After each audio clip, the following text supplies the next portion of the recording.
ಬಂಧುಗಳೇ ನಮಸ್ಕಾರ. ದಕ್ಷಿಣ ಕನ್ನಡ ಜಿಲ್ಲೆಯ ಪ್ರಚಲಿತ ವಿದ್ಯಮಾನಗಳನ್ನ ಅಂದ್ರೆ ರಾಜಕೀಯ ಇರ್ಬೋದು, ಸಾಮಾಜಿಕ ವಿದ್ಯಮಾನಗಳನ್ನ ಗಮನಿಸುವವರಿಗೆ ಒಂದು ವಿಚಾರ ಅವರ ಗಮನಕ್ಕೆ ಬಂದಿರ್ಬೋದು.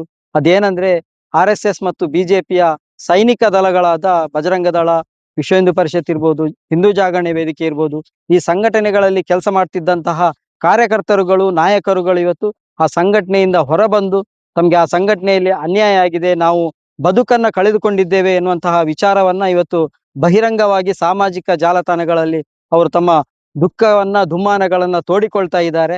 ಇದೊಂದು ಅತ್ಯಂತ ಒಂದು ಉತ್ತಮ ಬೆಳವಣಿಗೆ ಅಂತ ಹೇಳ್ಬೋದು. ಯಾಕಂದ್ರೆ ಯಾವ ಸಂಘಟನೆಯಲ್ಲಿ ತಮ್ಮ ವಿಚಾರಗಳನ್ನ ಹೇಳಿಕೊಳ್ಳಿಕ್ಕೆ ಅವಕಾಶ ಇರ್ಲಿಲ್ವೋ, ಇವತ್ತು ಆ ಸಂಘಟನೆಯಿಂದ ಅದೇ ಕಾರ್ಯಕರ್ತರುಗಳು, ಅದೇ ನಾಯಕರುಗಳು ಆ ಸಂಘಟನೆಯಿಂದ ಹೊರಬಂದು ತಮ್ಮ ದುಃಖ ದುಮ್ಮಾನಗಳನ್ನ ಬಹಿರಂಗವಾಗಿ ಹೇಳಿಕೊಳ್ತಾ ಇರುವುದು ಇದು ಅತ್ಯಂತ ಸ್ತುತ್ಯರ್ಹ, ಅತ್ಯಂತ ಸ್ವಾಗತಾರ್ಹ ಬೆಳವಣಿಗೆ.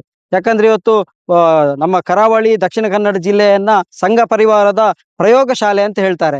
ಅಂದ್ರೆ ಕರಾವಳಿ ಒಂದು ಸಂಘ ಪರಿವಾರದ ಪ್ರಯೋಗಶಾಲೆ ಆದ್ರೆ, ಈ ಪ್ರಯೋಗಶಾಲೆಯಲ್ಲಿ ಪ್ರಯೋಗಕ್ಕೆ ಒಳಗಾಗುವವರು ಎಂತವರು ಅಂತ ಕೇಳಿದ್ರೆ ಇದೇ ಹಿಂದುಳಿದ ವರ್ಗದ ಯುವಕರುಗಳು, ಬಡತಾಯಿಯ ಮಕ್ಕಳುಗಳು, ಬಡವರ ಮಕ್ಕಳು, ಒಟ್ಟಿನಲ್ಲಿ ಈ ಲೇಬರ್ ಕ್ಲಾಸ್ ಏನು ಯುವಕರುಗಳಿದ್ದಾರೆ, ಈ ಯುವಕರುಗಳೇ ಇವತ್ತು ಆ ಸಂಘಟನೆಯ ಒಂದು ಬಲಿಪಶುಗಳು ಆಗ್ತಾ ಇದ್ದಾರೆ. ಇವತ್ತು ಬಲಿಪಶುಗಳು ಆಗ್ತಿರುವಂತಹ ಯುವಕರುಗಳಿಗೆ ಇವತ್ತು ಸತ್ಯದ ಅರಿವಾಗಿದೆ. ಹಲವಾರು ವರ್ಷಗಳ ಕಾಲ ಧರ್ಮ ರಕ್ಷಣೆಗಾಗಿ, ಧರ್ಮ ಸಂರಕ್ಷಣೆಗಾಗಿ, ಗೋ ರಕ್ಷಣೆಗಾಗಿ ಈ ರೀತಿಯ ಭ್ರಮೆಗೆ ಒಳಗಾಗಿ ಹಲವಾರು ಯುವಕರುಗಳು ತಮ್ಮ ಬದುಕನ್ನ ಅದಕ್ಕೆ ಸಮರ್ಪಣೆ ಕೊಂಡವರಿದ್ದಾರೆ. ಇವತ್ತು ಬದುಕನ್ನು ಕಳೆದುಕೊಂಡು ತಮ್ಮ ಕುಟುಂಬವನ್ನು ಕಳೆದುಕೊಂಡಿದ್ದಾರೆ. ಎಷ್ಟೋ ಜನ ಮನೆ ಮಠವನ್ನು ಕಳೆದುಕೊಂಡಿದ್ದಾರೆ.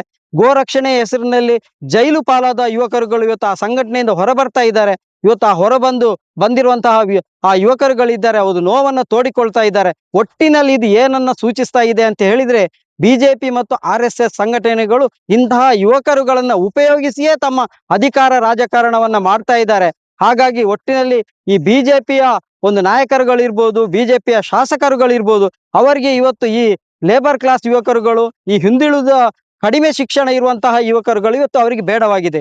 ಇವತ್ತು ಆಟೋ ರಿಕ್ಷಾ ಡ್ರೈವರ್ಗಳಿರ್ಬೋದು, ಬಸ್ ಡ್ರೈವರ್ಗಳಿರ್ಬೋದು, ಎಲೆಕ್ಟ್ರಿಷಿಯನ್ಗಳಿರ್ಬೋದು, ಯಾವುದೋ ಗ್ಯಾರೇಜಿನಲ್ಲಿ ಕೆಲಸ ಮಾಡುವಂತಹ ಯುವಕರುಗಳಿರ್ಬೋದು, ಅಂತಹ ಬಜರಂಗ ದಳದ ಕಾರ್ಯಕರ್ತರು, ಹಿಂದೂ ಸಂಘಟನೆಯ ಕಾರ್ಯಕರ್ತರುಗಳು ಬಿಜೆಪಿ ನಾಯಕರುಗಳ ಹತ್ತಿರ ಬಂದು ನಿಲ್ಲುವುದು ಅವರಿಗೆ ಮುಜುಗರ ತರುವಂತಹ ಪರಿಸ್ಥಿತಿ ಬಂದಿದೆ. ಇವತ್ತು ಬಿಜೆಪಿಯ ಶಾಸಕರುಗಳ ಹತ್ತಿರದಲ್ಲಿ, ಅವರ ಅಕ್ಕಪಕ್ಕದಲ್ಲಿ ಎಂತವರು ಇದ್ದಾರೆ ಅಂತ ಕೇಳಿದ್ರೆ ಸಾಫ್ಟ್ವೇರ್ ಇಂಜಿನಿಯರ್ಗಳು, ಡಾಕ್ಟರ್ಗಳು, ಇಂಡಸ್ಟ್ರಿಯಲಿಸ್ಟ್ಗಳು, ಎಜುಕೇಶನಿಸ್ಟ್ಗಳು, ಯಾವುದೋ ಉದ್ಯಮಿಗಳ ಮಕ್ಕಳುಗಳು, ಅಂದ್ರೆ ಶ್ರೀಮಂತರ ಮಕ್ಕಳುಗಳನ್ನ ತಮ್ಮ ಇಕ್ಕೆಲಗಳಲ್ಲಿ ಬಿಜೆಪಿ ನಾಯಕರುಗಳು ಇರುವಂತೆ ನೋಡಿಕೊಳ್ತಾ ಇದ್ದಾರೆ. ಈ ಬಿಜೆಪಿಯ, ಈ ಬಜರಂಗ ದಳದ, ಈ ಹಿಂದೂ ಜಾಗರಣ ವೇದಿಕೆಯ, ಹಿಂದೂ ಸಂಘಟನೆಯ ಏನು